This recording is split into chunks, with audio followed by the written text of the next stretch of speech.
Hello, I'm Annette Young and welcome to the 51%, a show about women reshaping our world. Coming up, as fallout continues from the US Open final that saw tennis star Serena Williams lose her temper with an umpire, why is it that we find it so hard to deal with angry women? We'll be talking to American writer and activist Soraya Chemaly, who's just written a book on female rage. Also, how here in France it turns out that even in 2018, French female civil servants are still earning less than men. And India is a country that relies heavily on its rail network, and for the very first time, one of its many railway stations is now being run solely by women. But first, it started when the umpire at the US Open gave tennis giant Serena Williams a code violation for coaching that has since catapulted into a global debate about sexism. The heated outburst from the 23-time Grand Slam champion during the women's final raises many questions. Whatever your opinion, many of us do judge angry women differently to angry men. Behavioural specialists will say women are indeed under far greater societal pressure to be calm without raising their voices. That being angry makes you undesirable. But hey, as we know, anger is not just confined to female tennis players. The question, jerk! He has to battle against his own temperament.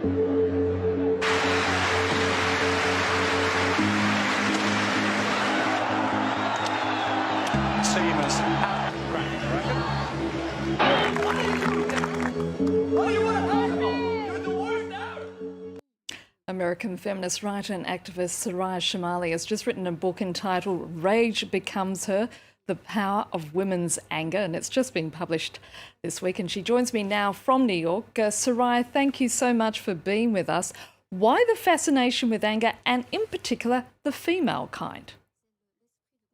Well, I think that in times of tumult, political tumult especially, women have a little more leeway to be angry, and so all over the world we are seeing very obvious displays of women who are enraged. So I think this has been building over time, and not a day goes by when we don't see an example of this. And as we saw with Serena Williams, she attracted an extraordinary backlash over her outburst.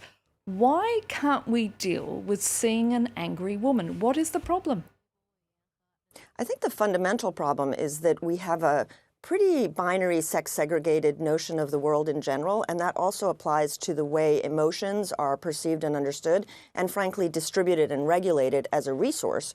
So we associate the emotion of anger with men and masculinity. And when a strong, powerful woman displays anger in that way, she's transgressing on multiple levels. And in Serena's case, that's gender, and it's also race and ethnicity. So when a woman, and it doesn't have to be someone in Serena Williams' position, speaks in these ways, it's almost as though she's infringing on male entitlements. And that is very deeply troubling to people. It threatens their worldviews and sense of selves, and those are very subtle things, but they're very powerful. It's why men continue to accrue power when they display anger, but women, the opposite happens. They are made more powerless. And how different is it, Soraya, for women of colour, such as the situation we saw there with Serena? Yes, well, I think it's immensely different. And, I can speak in particular about the United States, but when people saw what happened, some people just saw the incident in the moment and they isolate it, and it's almost as though it doesn't have the context that we know exists and affects women's lives every day. So for those of us who experience the microaggressive qualities of regulating our expression, we looked at that and we understood exactly how nuanced the sort of escalation was in terms of insult or degrading or humiliation that she may have felt at being accused in this way. And so when in the United States, again, you are a black woman in that situation, you are constantly having to be in exquisite control of your emotions and how you display them, because there's such a strong stereotype and trope of the angry black woman, which has deeply racist roots. I mean, it has roots in sort of white men dressing up in blackface and pretending to be black women in ugly, sort of almost bestial ways. And so I think that there's really no denying those cross currents of history and their legacy on our day-to-day lives. As you mentioned there, we as women are being told constantly to swallow our anger. Is that why the feminist message isn't getting through, that so many women are fearful of being seen as being angry? Well, no, I mean, I think that we're socialized from very early ages to center the needs of other people, to prioritize other people's feelings, not only to manage our own emotions, but to be responsible for the emotions of the people around us. And because nurturing becomes the core of feminine identity, the idea that we would be displeased with that we would make demands on the world to alter the impacts of that, what I call in the book the care mandate, just the idea that we always put ourselves aside and we always prioritize others, that's really disturbing. So anger is really incompatible with the primary role that women are still expected to fulfill in society. So is it possible to channel anger in a productive fashion? Yes, I mean, that's really what I'm talking about here. By and large, we tend to think overwhelmingly of anger as a very negative emotion associated with shame or contempt or violence and aggression. But in fact, anger fuels creativity. It fuels, the organic networks of people who are fighting for justice and social change. And so the point is that anger in and of itself is not negative. It is the way we manage or fail to manage, the way we transform or fail to transform the knowledge and energy that comes from this emotion. Because in fact, as Audre Lorde said many, many years ago, anger is filled with information. And so the question is, what do we do with that information? Do we ignore it? Do we push it aside? Do we trivialize it? Or do we actually use it in a way that is strategic and productive and very creative often? Soraya, it's been really good speaking to you. Thank you so much. Thank you for having me, Annette. And here in the land of liberty, equality and fraternity, a reminder that we still have a way to go yet. French female civil servants make up nearly 2/3 of the public sector, but only about 1/3 of management roles actually go to women, not to mention an ongoing pay gap between the sexes, as Julia Kim reports. France is no stranger to the gender wage gap. Even in teaching, nursing, the police, where recruitment is based on entrance exams, inequality is rife in the public sector. Each position corresponds to a pay grade, but men doing the same work as women earn more. But that's been going on for some time now, and we still haven't found a solution. Society today has it so that women still tend to concentrate a bit more on family, but it's a personal choice, not the system. In the civil service, the gender wage gap lies at around 13.1% on average. At the local government level, men earn up to €105 more than women per month. And it's not the only problem. Inequality is a daily occurrence for us, whether it's our salaries, our schedules, our promotion prospects, in how much is asked of us.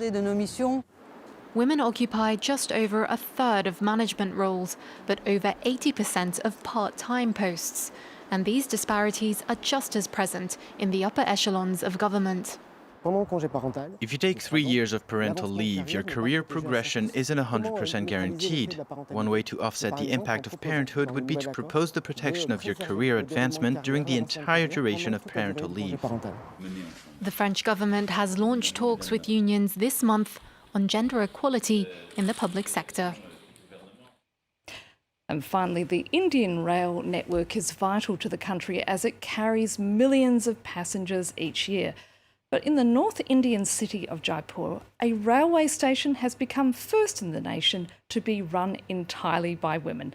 Our team on the ground went to meet them. It's a gesture that Neelam Jadhav repeats several times daily. Armed with 2 flags, she ensures that there's no danger to any train that passes through the station. For 6 months now, she has functioned as the chief manager of Gandhinagar.